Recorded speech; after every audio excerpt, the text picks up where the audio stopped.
Around this time of the year, each year, the mountain town of Telluride in southwestern Colorado transforms into a mushroom wonderland. Thousands parade through town dressed as towering toadstools, psychedelic fungi, and whimsical forest sprites. But this spectacle sprouted from serious roots. Back in 1981, it began as a scientific conference for mycologists studying fungi's vital role in nature. 4 decades later, the Mushroom Festival has blossomed into a community carnival, blending history, science, and pure costume magic. Welcome to Kaleidoscope with Savithri Rodrigo, where even mushrooms become stories that matter.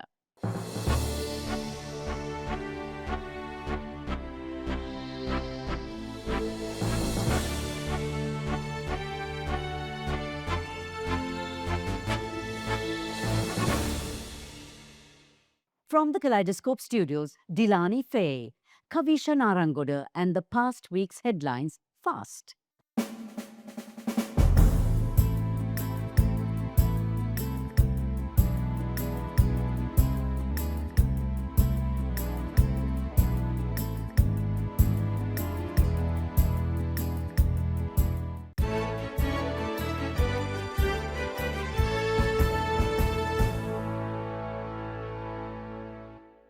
It's handmade, it's quirky, and it's made with a lot of love. Just put on a pair of GAARA earrings and you may carry Sri Lanka or maybe even your favorite cartoon with you wherever you go.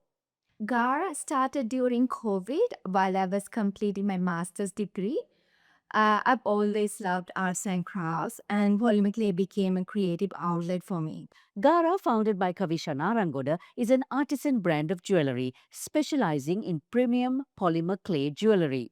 It's hard work, but with each pair being unique, what you get is more than a labor of love. Simple design can take a few hours, while a detailed one can take over 15 hours or even more. From tuk-tuks to coconuts, SpongeBob and Patrick to Cookie Monster and Ghostface, wearing GAARA means your years will never be the same again. I love creating character-inspired pieces because they bring back happy memories and a sense of nostalgia. Every week on YouTube, Facebook, Instagram, and LinkedIn, Kaleidoscope lights up your feed with stories that matter. Follow, subscribe, and stay connected. Fueled each week by Selico Life, CDB, and The Daily Morning, our partners keep our journey alive. Thank you.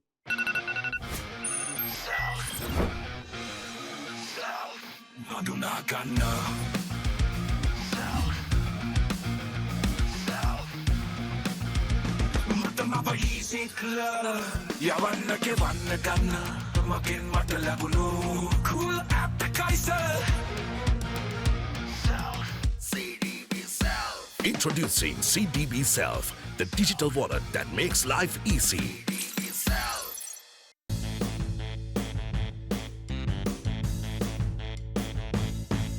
And now, last week's pace-setting headlines only on CDB News in a blink. The IFC and HSBC invest up to $40 million in South Asia gateway terminals to modernize and decarbonize operations at the Colombo port.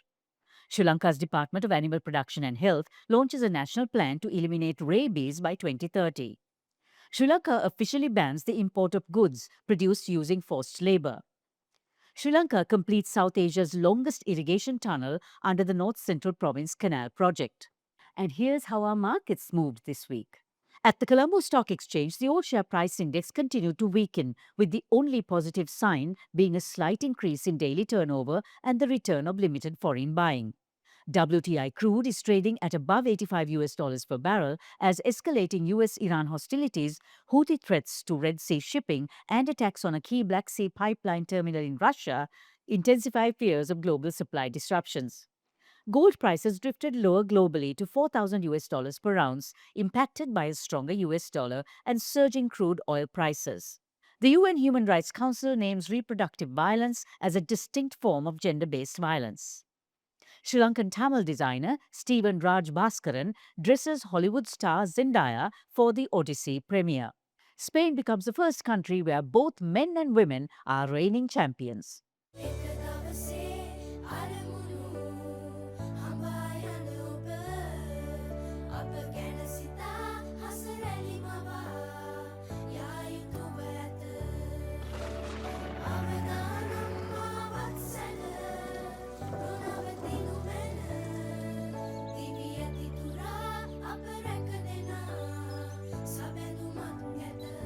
You focus on your goals. We will take care of the risks. SriLanka Life.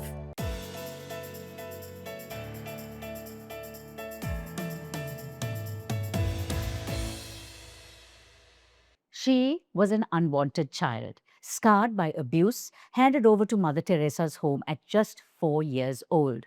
Adopted almost immediately into a new life in Australia, she grew up typical Aussie style on a 3 meat and veg diet, watching football on TV with an older sister Nelu, also adopted from Sri Lanka. Dilani Fay, touch football coach for Sri Lanka, assistant principal at Centennial Park School, Sydney, and mum and stepmom to a 10, 12, and 13-year-old, has returned to the land of her birth 35 years later, seeking answers to her forgotten childhood. She's on Kaleidoscope, SriLanka Live Dialogues today. So you still carry those early physical scars of abuse. How have those early wounds actually shaped the way you look at yourself today? It's not something that I've really think about. It's the scars on my body, like I have when I gave birth. So my beautiful birthmarks, they're a part of who I am. But in some way, they are a reflection of how far I've come, without really letting that define me as that person. I could be really sad, and I could be, um, go into that poor woe is me victim. But as I said, I have no emotional attachment, so I can't really be sad for something that I do get sad when I'm going through my roller coaster of emotions, and I go back and I think, how could someone do that to such a little girl? You met Sister Aroha, who looked after you at Mother Teresa's home. What do you know or feel about the time you spent in Mother Teresa's home before adoption? I've always had this image of these iron gates, and she actually had a picture in that she showed us that she drew, and I took a photo of it, and I was like, I know those gates, I've seen them before, and I'm having a few of those small aha, I've been here, I've tasted this, I know this type of moments. But meeting Mother Teresa, like, we walked in and there was no profound, oh my gosh, this is, where I was. It was, oh, okay, so this is a part of what shapes me, who I am. But it was just really beautiful, and I was very thankful. And that's one of the first things I said. It was, thank you so much for doing all that you could in order to get me into a beautiful, safe home. And she told of these really charming stories, but in the back of my mind, I was like, that's not me. When you did meet up with your adopted parents, what was your behavior like with them? I was just pushing them away because I was expecting them not to be there. I was expecting just to be alone. Like, I'm very independent. I was vice captain of my high school. I was super sporty. I went to university.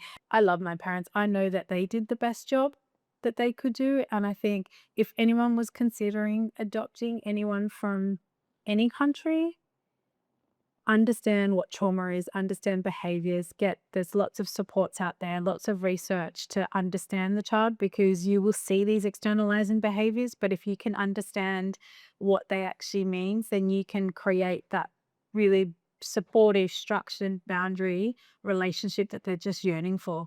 What emotions surfaced when you actually decided to come to Sri Lanka and look for answers? For years, I've been saying, oh yeah, I'll get to Sri Lanka. Oh yes, I'll do this.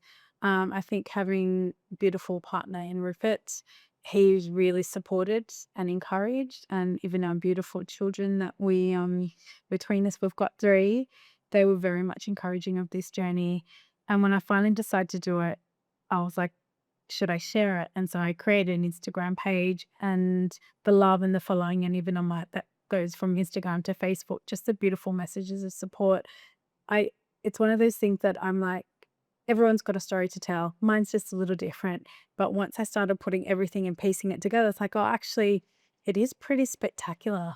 I was really scared. I was really nervous.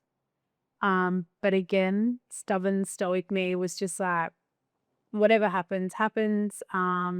Deep down, you're probably not going to find anything, and that's okay. So, if you could share one message of hope with children who feel unwanted or abandoned for that matter, what would it be? Sometimes you are unfortunately you're reared into these environments that are not best for you. And it's really hard when, you know, you're a child and you want your mother or your father's love and they just can't give it to you. But if you are then put into another environment where you are getting that, that's amazing. But I just think that for anyone, you will want it. It's not your fault and you're very much loved. And that's a wrap on Kaleidoscope this week. That is, until next week.